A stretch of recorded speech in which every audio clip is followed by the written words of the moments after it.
When David McCallum passed away in September 2023, it was a major blow to one of the longest-running TV series of the modern era, NCIS. For 20 seasons, he played Dr. Donald Ducky Mallard. While his career spanned decades, it's safe to say most fans knew him for this role, which makes it intriguing to consider what would have happened if the part had gone to someone else.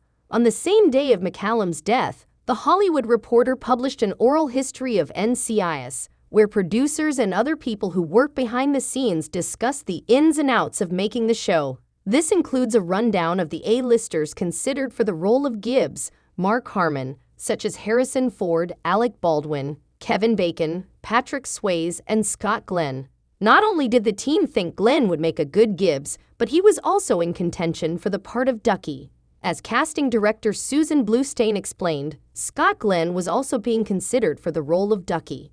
There was a lot of discussion about Scott Glenn, and ultimately, Scott Glenn passed, and other people passed for Gibbs. Scott Glenn also has an impressive resume, from Jack Crawford in Silence of the Lambs to Stick in Netflix's Daredevil. It's safe to say he would have brought a decidedly different energy to Ducky than McCallum did, but everything worked out for the best in the end.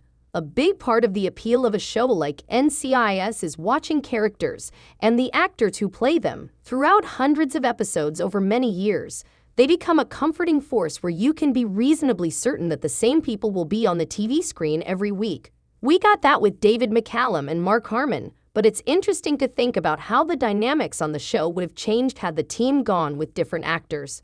For casting Gibbs, the team considered some major Hollywood players, but even they admit those were pipe dreams. When discussing all of the A-listers considered for Gibbs, Susan Bluestein clarified, "We did not make offers to those people. We just investigated." While the likes of Harrison Ford and Clive Owen might do TV series these days, the entertainment landscape was very different back in the early 2000s. Television hadn't quite entered its golden era yet, so there was a next to zero possibility of Ford signing on for a police procedural. But Bluestein vouched for Harmon, having cast him in a TV movie previously, and that's ultimately what stuck.